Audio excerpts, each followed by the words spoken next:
जय गुरुदेव।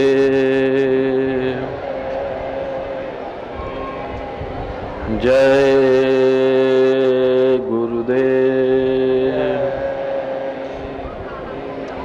जय गुरुदेव नाम किसका,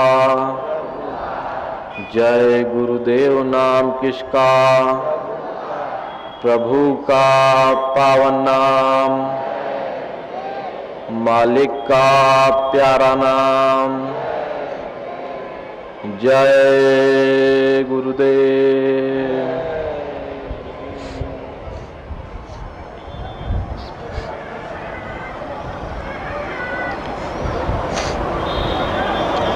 परम पूज्य स्वामी जी महाराज के चरणों में कोटि कोटि नमन प्रणाम करते हुए दादा गुरु महाराज के इस पावन भंडारे के उपलक्ष्य में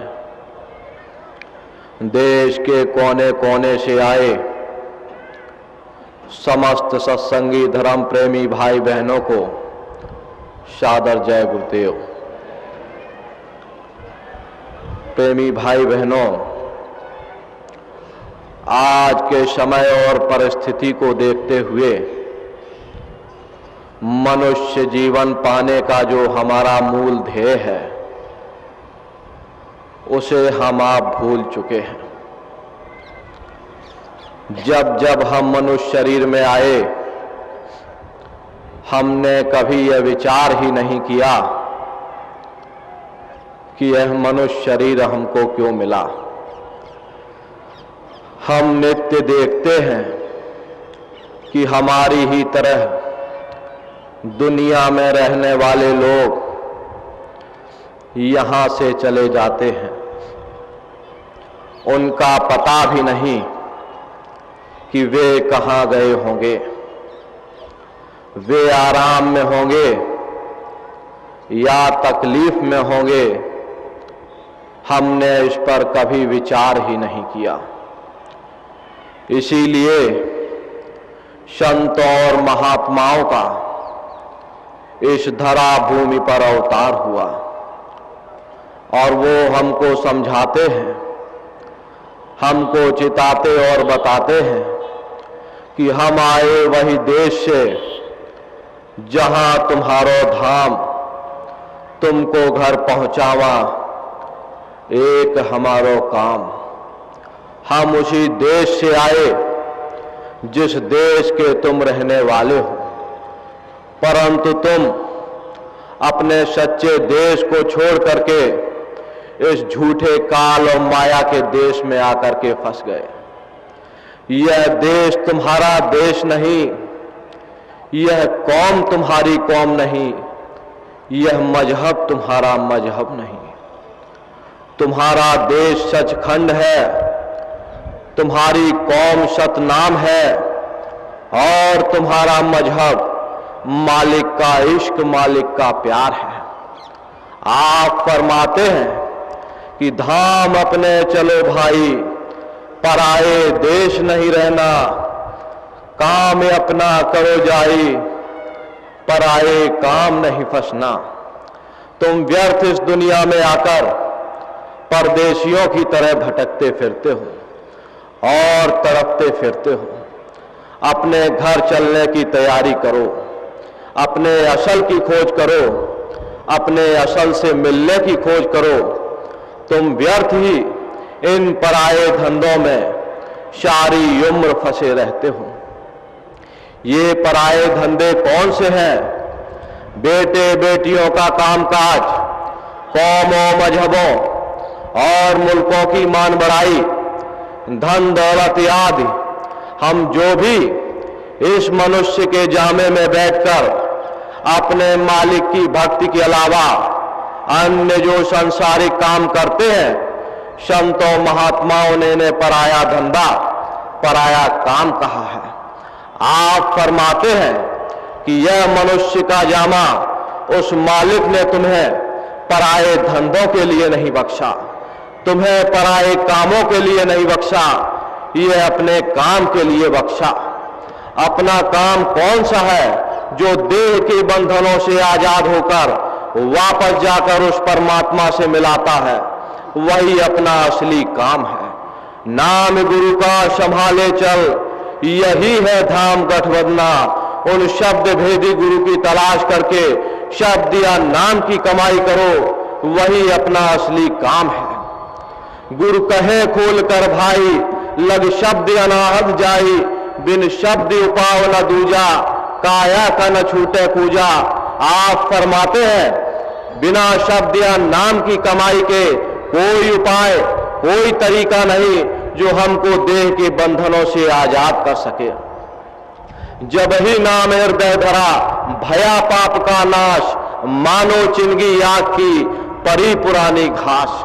आप फरमाते हैं चाहे कितना भी राख का ढेर, कूड़े कचरे का ढेर, घास का ढेर कितना ही आप क्यों ना इकट्ठा कर लो, आग की एक चिंगारी सारे घास को, सारे कूड़े कचरे को जलाकर साफ कर देती है। ऐसे ही हम शाकत पुरुषों ने चाहे कितने भी खोटे बुरे कर्म क्यों न किए हो, शब्द या नाम की कमाई सारे कर्मों का सिलसिला ही खत्म कर देती है। ऐ प्रेमियों, हमारी आपकी आत्मा उस परमात्मा का अंश है। हम आप उस सतनाम रूपी समुद्र के कतरे हैं। अपने मालिक से बिछुड़कर इस माया के जाल में फंसे हुए हैं। मन के अधीन होकर जो भी कर्म करते हैं, अच्छे भी करते हैं, बुरे भी करते हैं, उनका हर एक का नतीजा हमको इस 84 के जेल खानों में अंदर आकर भोगना पड़ता है। इन्हीं जो है 84 के जेल खानों में हम जिस किसी जामे में पैदा होते, उसी जामे में बैठकर हमको दुख ही दुख और मुसीबतें ही मुसीबतें सहनी पड़ती हैं। यदि मनुष्य के जामे में हम कभी सुख व शांति प्राप्त नहीं कर सकते, तो यह विचार करके देख लो और किस जामे में बैठकर हमको सुख और शांति मिल सकती है। आप फरमाते हैं कि जब तक हम उस शब्द या नाम की कमाई नहीं करेंगे, तब तक हम देह के बंधनों से कभी आजाद नहीं हो सकते। जो मालिक के प्यारे भक्त होते हैं, वे परमात्मा की भक्ति करके, शब्द या नाम की कमाई करके हमेशा के लिए उस परमात्मा के अंदर ही समा जाते हैं और उनका ही रूप हो जाते हैं।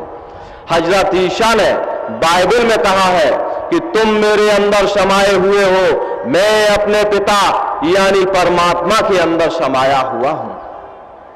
जो मालिक के सच्चे और प्यारे भक्त होते हैं, वे परमात्मा की भक्ति के द्वारा, परमात्मा के प्यार के द्वारा हमेशा के लिए उस परमात्मा के अंदर ही समा जाते हैं। वे परमात्मा से स्वर्ग वैकुंठ नहीं मांगते, वे परमात्मा से मुक्ति नहीं मांगते। उनके अंदर तो उस परमात्मा से मिलने की तड़प है, उस परमात्मा से मिलने की विरह है। वे तो अपने परमात्मा से परमात्मा को ही मांगते हैं। ऐ प्रेमियों, जब तक हमारे अंदर उस मालिक से मिलने की तड़प पैदा नहीं होगी, उस मालिक से मिलने की विरह पैदा नहीं होगी, उस मालिक से मिलने का इश्क और प्यार पैदा नहीं होगा, हम अपनी भक्ति में कभी कामयाब नहीं हो सकते। और जब उनकी दया से, उनकी कृपा से मालिक ही मिल जाते हैं, फिर किस चीज की कमी बाकी रह जाती। हाथी के पांव में सबका पांव, जिसे भंडारी ही मिल जाए, उसे भंडार की क्या कमी हो सकती। जिसे सृष्टि का सर्जनहार ही मिल जाए, उसे रचना या रचना के पदार्थों की क्या कमी हो सकती। इसलिए मालिक से मिलने की तड़प पैदा करो, मालिक से मिलने की विरह पैदा करो, इश्क और प्यार पैदा करो। रबिया बशरी मुसलमानों के अंदर एक बहुत ही मशहूर महात्मा हुआ करती थी।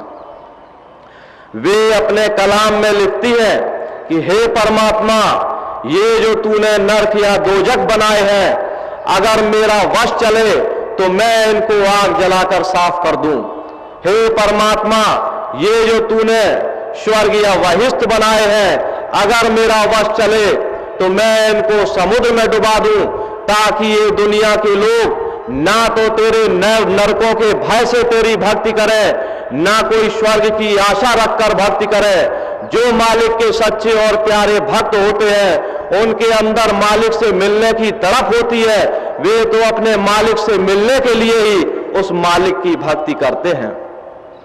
दिल का हुजरा साफ कर जाना के आने के लिए, ध्यान गैरों का हटा उसको बिठाने के लिए, एक दिल लाखों तमन्ना उस पर भी भारी हविस, फिर ठिकाना है कहां उसको बिठाने के लिए। हम दुनिया के लोग चाहते हैं कि वह परमात्मा हमारे हृदय में आकर के बैठ जाए, परंतु हम कभी यह नहीं सोचते कि उस परमात्मा को बैठाना कहां है। जिस हृदय के अंदर हम उस परमात्मा को बैठाना चाहते हैं, वह तो गैरों के मोह में, गैरों के प्यार में भटकता फिरता है। ये गैर कौन है? जो कुछ भी हम अपनी इन जड़ आंखों से देख रहे, सब के सब गैर हैं। इन सब को हमारा साथ छोड़ देना है, इन सब को फना हो जाना है। हम इन गैरों के मोह में फंसकर, हम इन गैरों के प्यार में फंसकर अपने मालिक को भूल बैठे, अपने सच्चे घर को भूल बैठे, अपने मंजिले मकसूद को भूल बैठे। परमार्थी राह पर चलने वाले समस्त जीवों को परमार्थी चाह के अलावा अंतर में कोई ख्वाहिश, कोई मांग नहीं रहनी चाहिए। इस जड़ संसार में रहकर रोजी रोटी के लिए मेहनत और ईमानदारी से काम करें, मगर कैफियत परमार्थी चाह की ही बनी रहे। संसारी चाह और वासना के कारण सूरत इस मिट्टी की काया में फंसी हुई है। यदि संसारी चाह और वासना समाप्त हो जावे तो ये सूरत जन्म जन्मांतरों के बंधनों से, काल और माया के देश से आजाद हो जावे।